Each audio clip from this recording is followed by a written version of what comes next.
Bismillah, alhamdulillah, wassalatu wassalamu ala Rasulillah. Abdullah bin Al-Mubarak. Abu Abdurrahman Abdullah bin Al-Mubarak Al-Hanzali Al-Marwazi lahir pada tahun 118 Hijriah atau 736 Masehi. Ayahnya seorang Turki dan ibunya seorang Persia. Ia adalah seorang ahli hadits yang terkemuka dan seorang pertapa termasyhur.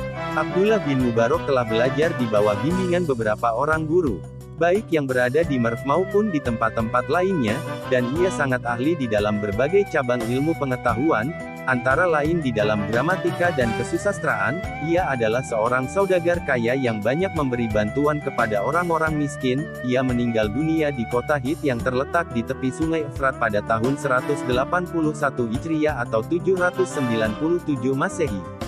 Banyak karya-karyanya mengenai hadits, salah satu di antaranya dengan tema pertapaan, masih dapat kita jumpai hingga saat sekarang ini. Pertaubatan Abdullah bin Mubarak. Abdullah bin Mubarak sedemikian tergila-gila kepada seorang gadis dan membuat ia terus-menerus dalam kegundahan. Suatu malam di musim dingin ia berdiri di bawah jendela kamar kekasihnya sampai pagi hari hanya karena ingin melihat kekasihnya itu walau untuk sekilas saja. Salju turun sepanjang malam itu. Ketika azan subuh terdengar, ia masih mengira bahwa itu adalah azan untuk sholat Isya. Sewaktu fajar menyingsing, barulah ia sadar betapa ia sedemikian terlena dalam merindukan kekasihnya itu. "Wahai putera Mubarak yang tak tahu malu," katanya kepada dirinya sendiri. "Di malam yang indah seperti ini engkau dapat tegak terpaku sampai pagi hari karena hasrat pribadimu, tetapi apabila seorang imam sholat membaca surah yang panjang engkau menjadi sangat gelisah." Sejak saat itu hatinya sangat gundah. Kemudian ia bertaubat dan menyibukkan diri dengan beribadah kepada Allah. Sedemikian sempurna kebaktiannya kepada Allah sehingga pada suatu hari, ketika ibunya memasuki taman, ia lihat anaknya tertidur di bawah rumpun mawar sementara seekor ular dengan bunga narkisus di mulutnya mengusir lalat yang hendak mengusiknya. Setelah bertaubat itu Abdullah bin Mubarak meninggalkan kota Merv untuk beberapa lama menetap di Baghdad. Di kota inilah ia bergaul dengan tokoh-tokoh sufi. Dari Baghdad ia pergi ke Mekah, kemudian ke Merv. Penduduk Merv menyambut kedatangannya dengan hangat. Mereka kemudian mengorganisir kelas-kelas dan kelompok-kelompok studi.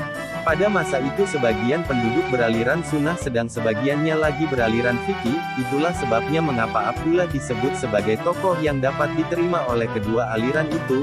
Ia mempunyai hubungan baik dengan kedua aliran tersebut dan masing-masing aliran itu mengakuinya sebagai anggota sendiri. Di kota Merv, Abdullah mendirikan dua buah sekolah tinggi, yang satu untuk golongan sunnah dan satu lagi untuk golongan fikih. Kemudian ia berangkat ke Hijaz dan untuk kedua kalinya menetap di Mekah. Di kota ini ia mengisi tahun-tahun kehidupannya secara berselang-selang. Tahun pertama ia menunaikan ibadah haji dan tahun kedua ia pergi berperang, tahun ketiga ia berdagang. Keuntungan dari perdagangannya itu dibagikan kepada para pengikutnya. Ia biasa membagi-bagikan kurma kepada orang-orang miskin kemudian menghitung biji buah kurma yang mereka makan, dan memberikan hadiah 1 dirham untuk setiap biji kepada siapa di antara mereka yang paling banyak memakannya. Abdullah sangat teliti dalam kesalehannya. Suatu ketika ia mampir di sebuah warung kemudian pergi sholat. Sementara itu kudanya yang berharga mahal menerobos ke dalam sebuah ladang gandum. Kuda itu lalu ditinggalkannya dan meneruskan perjalanannya dengan berjalan kaki. Mengenai hal ini Abdullah berkata, "Kudaku itu telah mengganyang gandum-gandum yang ada pemiliknya." Pada peristiwa lain, Abdullah melakukan perjalanan dari Merv ke Damaskus untuk mengembalikan sebuah pena yang dipinjamnya dan lupa mengembalikannya. Suatu hari Abdullah melalui suatu tempat.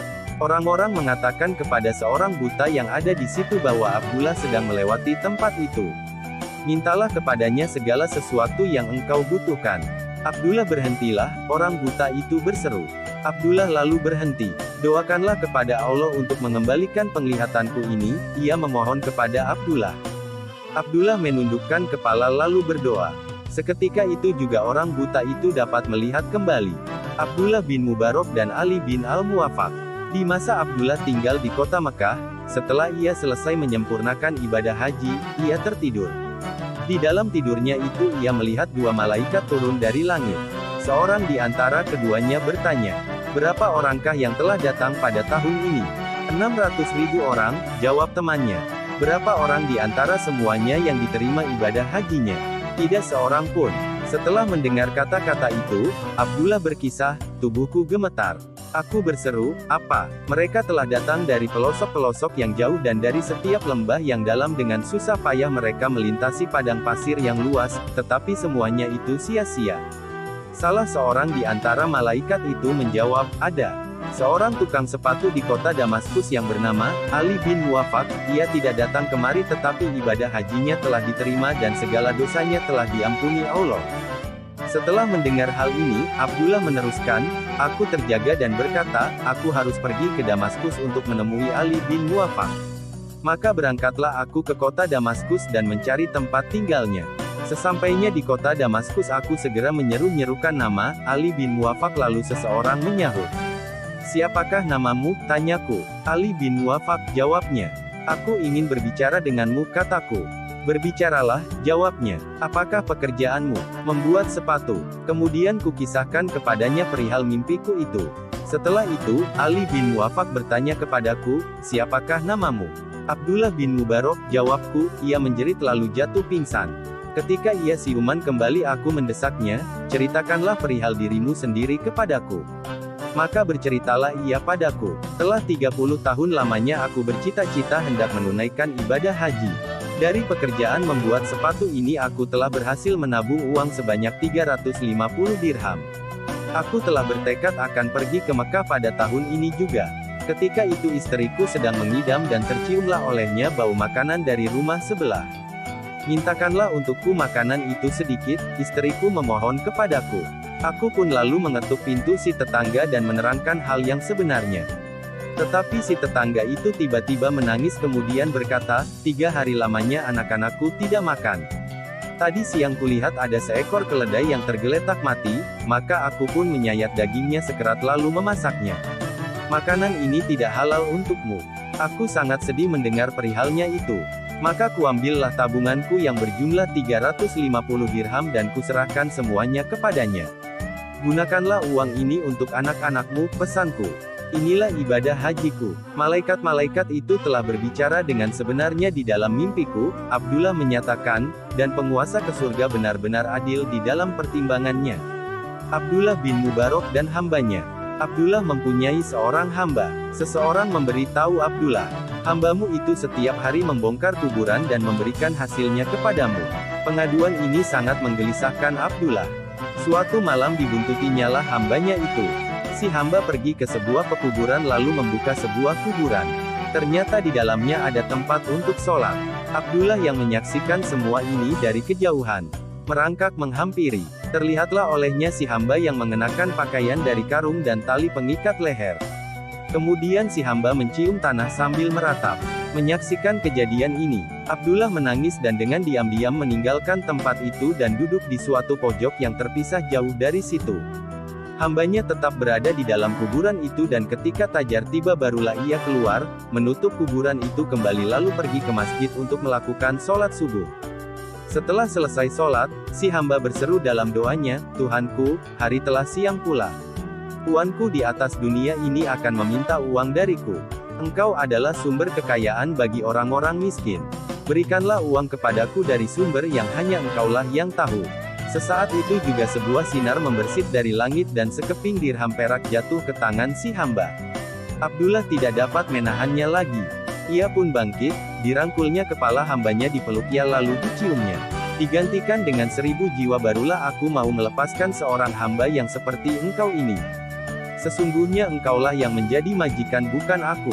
Dengan menyadari apa yang terjadi, si hamba berseru, Ya Allah setelah penutup diriku diketahui orang, tiadalah keinginan bagiku di atas dunia ini.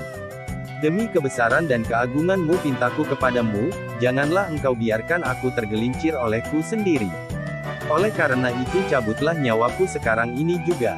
Kepalanya masih di dalam dekapan Abdullah ketika ia menghembuskan nafasnya yang terakhir. Abdullah membaringkan tubuhnya lalu dikafaninya. Kemudian mayat hambanya yang memakai karung itu dimakamkannya di kuburan itu pula. Begitu malam tiba, di dalam mimpinya, Abdullah melihat penguasa alam semesta, hambanya dan sahabatnya Ibrahim yang menyertainya, masing-masing mengendarai kuda yang gagah perkasa. Keduanya bertanya, Abdullah, Mengapakah engkau menguburkan sahabat kami dengan karung?